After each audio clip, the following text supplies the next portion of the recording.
आपने लोकतंत्र का ज़िक्र किया तो और 2002 तक आपको सरकार के बारे में ज़्यादा जानकारी नहीं थी। लेकिन 2002 से लेकर आज तक मेरी गिनती में आपने 8 चुनाव जीते हैं।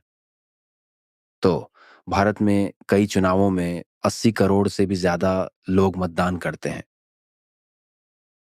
इतने बड़े चुनाव जीतने के लिए और 1.4 अरब लोगों के देश में चुनाव जीतने के लिए क्या करना पड़ता है? जहां आपको दुनिया के सबसे बड़े लोकतंत्र में उन लोगों का प्रतिनिधित्व करने का अवसर मिलता है। ऐसा है कि मैं जब से राजनीति में आया हूँ, मैं बहुत देर से राजनीति में आया और मैं पहले तो संगठन का काम करता था, तो मेरे पास संगठन का काम रहता था, तो इलेक्शन मैनेजमेंट का भी काम रहता था, तो मेरा समय उसी में जाता था और मैं पिछले 24 साल से हेड ऑफ़ द गवर्नमेंट के रूप में देशवासियों ने और गुजरात के लोगों ने मुझे काम करने का अवसर दिया।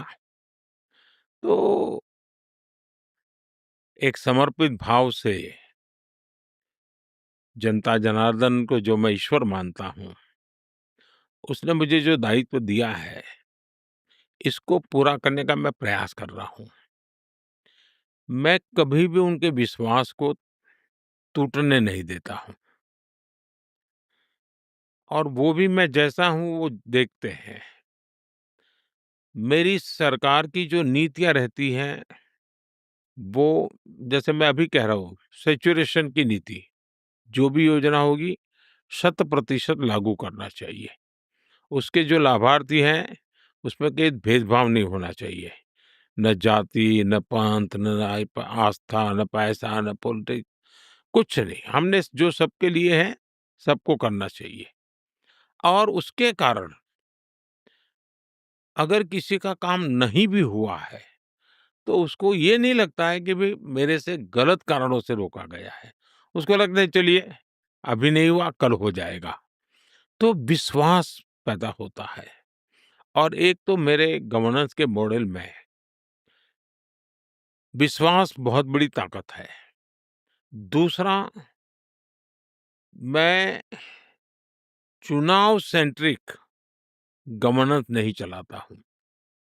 मैं पीपल सेंट्रिक गवर्नेंस चलाता हूँ।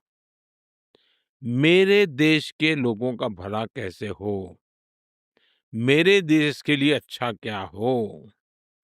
और मैं तो आध्यात्मिक यात्रा के लिए निकला था, तो अब मैंने देश को ही देव मान लिया है और मैंने जनता जनार्दन को ही ईश्वर का रूप मान लिया है। तो एक पुजारी की तरह मैं जनता जनार्दन की सेवा करता रहूं, यही मेरा भाव रहा है। तो दूसरा, मैं जनता से कटता नहीं हूँ, उनके बीच में रहता हूँ, उनके जैसा रहता हूँ। और मैं पब्लिकली कहता हूँ, अगर आप 11 घंटे काम करोगे तो मैं 12 घंटा काम करूंगा। और लोग देखते भी हैं, तो उनको विश्वास है। दूसरा, मेरा अपना कोई इंटरेस्ट नहीं है, न मेरा कोई, मेरे अगल बगल में कोई मेरा रिश्तेदार दिखता है, मेरा कोई पहचान वाला दिखता है, तो सामान्य मानवी इन चीजों को पसंद करता है। और शायद ऐसे कई कारण होंगे। दूसरा, मैं जिस पार्टी से हूँ, वहाँ लाखों समर्पित कार्यकर्ता हैं। सिर्फ और सिर्फ भारत माता का भला हो, देशवासियों का भला हो, इसके लिए जीने वाले, जिन्होंने राजनीति में कुछ नहीं पाया है, न कुछ बने हैं, न कभी सत्ता के गलियारों में कभी आए हैं, ऐसे लाखों कार्यकर्ता हैं जो दिन-रात काम करते हैं। दुनिया की सबसे बड़ी पॉलिटिकल पार्टी है मेरी, उस पार्टी का मैं मेंबर हूँ, मुझे गर्व है। और आयु भी मेरी पार्टी की बहुत छोटी है, फिर भी तो उन लाखों कार्यकर्ताओं का परिश्रम है। उन कार्यकर्ता को लोग देखते हैं कि भई बिना स्वार्थ ये इतनी मेहनत करता है, उसके कारण भारतीय जनता पार्टी के प्रति लोगों का विश्वास बढ़ता है और उसके कारण चुनाव जीतते हैं। मैंने तो गिना नहीं कितने चुनाव जीता, लेकिन जनता के आशीर्वाद लगातार हमें मिलते रहे हैं।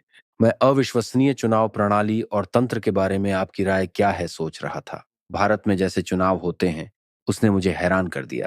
तो बहुत सारे रोचक किस्से सामने आते हैं। उदाहरण के लिए कोई भी मतदाता मतदान केंद्र से 2 किलोमीटर से अधिक दूर नहीं होना चाहिए। इसकी वजह से भारत के दूर दराज के क्षेत्रों में वोटिंग मशीन ले जाने की कई कहानियां हैं। ये वास्तव में अविश्वसनीय है। बस हर एक मतदाता मायने रखता है, और 60 करोड़ से ज्यादा लोगों के मतदान कराने का तंत्र। क्या कोई ऐसा किस्सा है जिसके बारे में आप बात कर सकते हैं जो आपको विशेष रूप से प्रभावशाली लगे?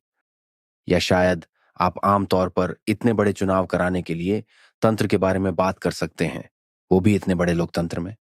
एक तो मैं आपका बहुत आभारी हूँ कि आपने बड़ा ही अच्छा सवाल पूछा है, जो दुनिया में लोकतंत्र में विश्वास रखने वाले लोगों ने ज़रूर इस जवाब को सुनना चाहिए।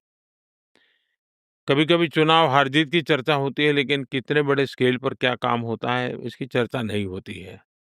अब देखिए, जैसे 2024 का चुनाव, अभी जो लोकसभा को हुआ, 980 मिलियन रजिस्टर्ड वोटर्स,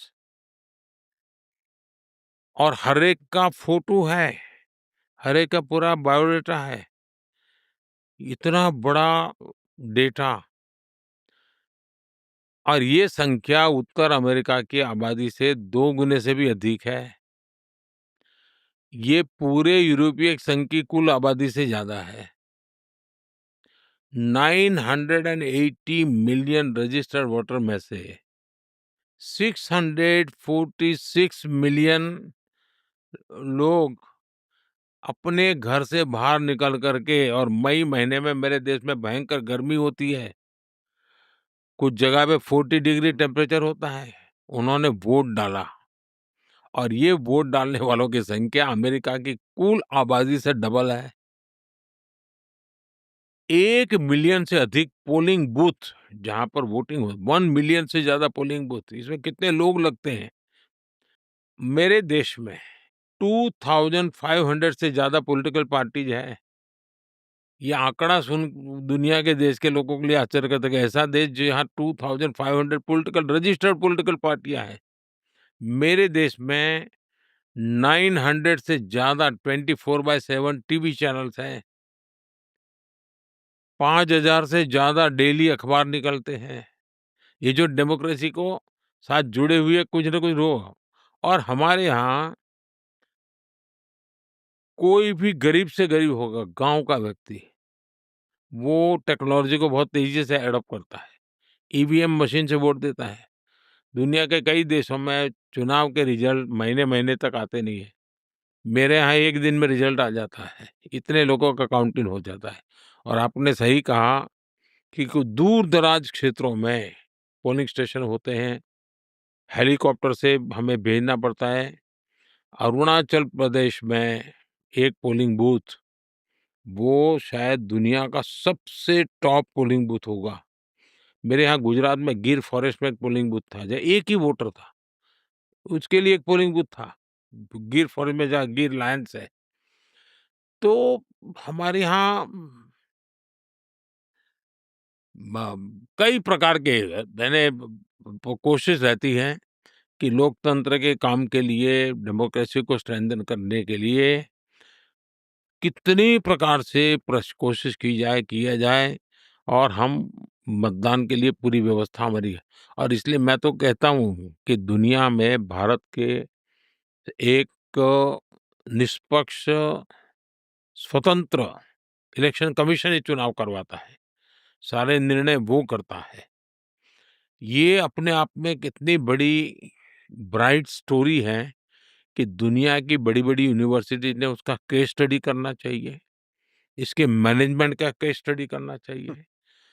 ये मोटिवेशन का, इतने लोग वोट करते हैं आज, कितना बड़ा पॉलिटिकली अलर्टनेस होगा। इन सारी बातों का एक बहुत बड़ा केस स्टडी करके दुनिया की नई पीढ़ी के सामने रखना चाहिए। मुझे लोकतंत्र से प्यार है। इन्हीं कुछ वजहों से मुझे अमेरिका से प्यार है। लेकिन जैसे भारत में लोकतंत्र काम करता है, इससे ज्यादा खूबसूरत कुछ भी नहीं है। जैसा कि आपने कहा,